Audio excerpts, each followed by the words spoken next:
One Piece chapter 1070. Now, the Gear 5 disrespect is still in motion and Luffy is still dominating in this battle. Now, I will give credit to Rob Lucci because he is doing surprisingly well against Gear 5 Luffy. Now, Luffy obviously hasn't tapped into the full extent of Gear 5, Advanced Conquerors, Advanced Rio, and all of that. But regardless, I still think that this is very impressive coming from Rob Lucci, and we're seeing that this form, this awakened form of his, is actually somewhat of a threat. And again, knowing the individual that Rob Lucci is, he's very efficient at what he does, right? Assassination is more so of his specialty, even though he's a very seasoned fighter as well. So in this scenario here, we're seeing that he's using the environment to fight someone that is obviously superior to him, and that's giving him ways to engage Luffy, right? So him taking out Sentomaru was a good choice because he cannot deal with Luffy by himself. So he needs those seraphims to balance things out. But this chapter was very hype. We had a lot of lore piece in terms of Devil Fruit abilities relating to Vegapunk and his discoveries. Lucci versus Rob Lucci in this chapter was pretty good as well. And of course, the Marines appearing at the end of the chapter, which is a signal to something even greater that is to come. And I can tell you right now that I cannot wait for an Admiral to finally show off, because the full extent of their powers has always been kept as a mystery. So this is the arc where we might truly see the full extent of an Admiral, and one of the more mysterious admirals, Kizaru. So this is going to be exciting for sure. But before I keep going, guys, I'd appreciate it if you drop the like on this video. Let's go for 500 likes, and subscribe if you're new here. Now, Luffy versus Rob Lucci. Now, a good reminder is that Rob Lucci has yet to land a single hit on Luffy, and probably this is due to the fact that Luffy has future sight, so he can just evade any attack that comes his way. Adding on to the fact that Gear 5 essentially makes his rubber limitless in terms of what it can do, so evasion is something that Luffy can do all day, because not only does he have the future sight, but his body can also adapt as well. So I understand why Rob Lucci is having a hard time hitting Luffy. But on the other side, we have Luffy constantly getting hits on Rob Lucci, and I think this will be the case for most individuals that do encounter Gear 5 in its first or initial reveal, because the way Luffy fights in Gear 5 is very unusual, and it throws people off because they can't find a pattern in his attacks, right? Because of Luffy's goofy nature, it's hard to predict what he's gonna do next, and this is exactly what happened to Kaido when Gear 5 was initially introduced. He couldn't figure out what Luffy was doing until he adapted. So with Gear 5, I think this is a form that people need to analyze before fighting, because you're gonna get overwhelmed, and that's exactly what's happening to Rob Lucci. And again, this fighting style is linked to the idea of Luffy being free, so it's not exactly straightforward to deal with. Now, I do want to mention that Rob Lucci, even though he's getting hit a lot in this chapter, he doesn't seem to be taking as much damage, right? Now, of course, he does bleed here and there, but for the most part, he just recovers very quickly and the battle starts again. And this is obviously attributed to the fact that these are awakened Zoans, so they have that insane strength, durability, and recovery time. So we're seeing that here with Rob Lucci. Even though Rob Lucci did somewhat get knocked out in this chapter, he came back like nothing happened. So again, really impressed with Rob Lucci is doing, and we're seeing that awakened Zoans do somewhat have some potential, because I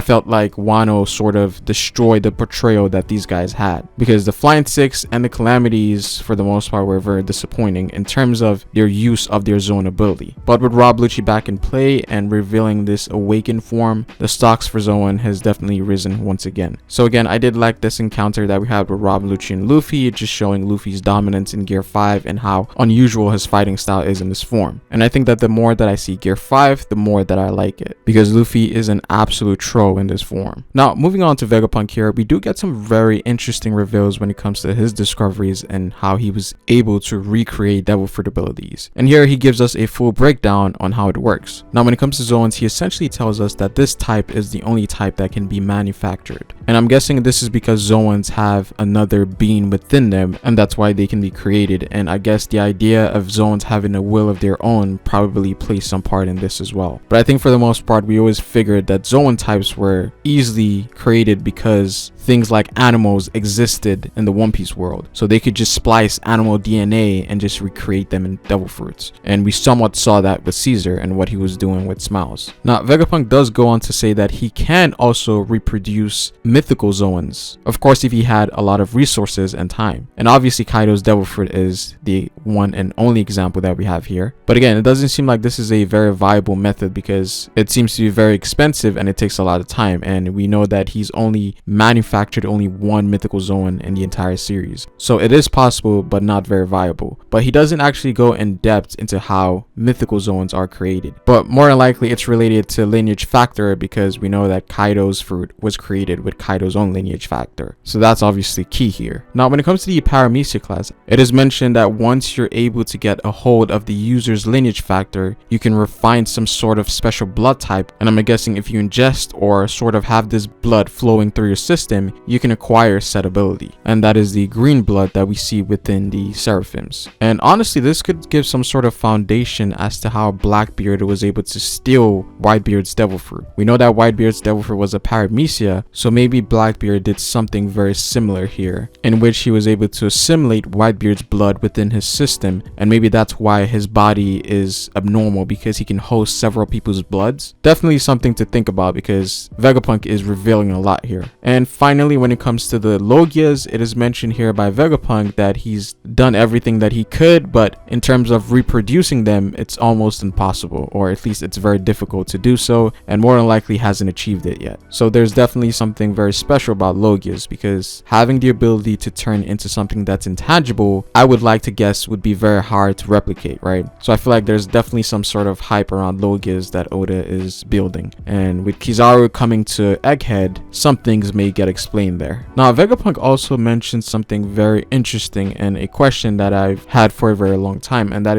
is it possible for these artificial devil fruits to be awakened? And he essentially tells us that that is still unconfirmed, so he himself doesn't know if these devil fruits can be awakened. Now I was more so of the idea that they couldn't be awakened because it would give more value to the original devil fruit, right? But again, that could still be a possibility that Momo could awaken his powers like Kaido, if Kaido was awakened anyways, or even with the Seraphims, whereas they are able to awaken their Paramecias as well. So that's very interesting. And talking about the Seraphims, we do get to see that they do have somewhat of a personality, because in this chapter S-Snake does show some level of embarrassment when she was talking to Jinbei. So initially I thought that these guys were mindless drones, but it seems like they might take on the personalities of the person that they are derived from. But more than likely there's a system in place that makes them act like mindless drones, but I'm guessing from time to time their personality does bleed through. I'm actually very interested in what the end goal is for the Seraphim, and what Vegapunk intends on doing with them for the long term, because Stussy does hint that it's a possibility that they might grow up having all these abilities that they have, as well as retaining traits of the original warlords. So I wonder where this is going to lead towards. It is also interesting to mention that all of these Seraphims that we've seen so far are based off of the quote-unquote good characters, right? And we haven't seen Seraphims of Doflamingo, Crocodile, and also Moria, who we consider to be evil within the One Piece world. So I wonder if there's a reason for that. Maybe Vegapunk chose to choose more stable warlords for this experiment, because maybe Seraphims of Crocodile and Doflamingo may actually become evil long term and sort of follow in the steps of the original. But that's definitely very interesting to think about. Now we finally come to the end of the chapter, and here we come to see that the Marines are on their way to Egghead, specifically Kizaru,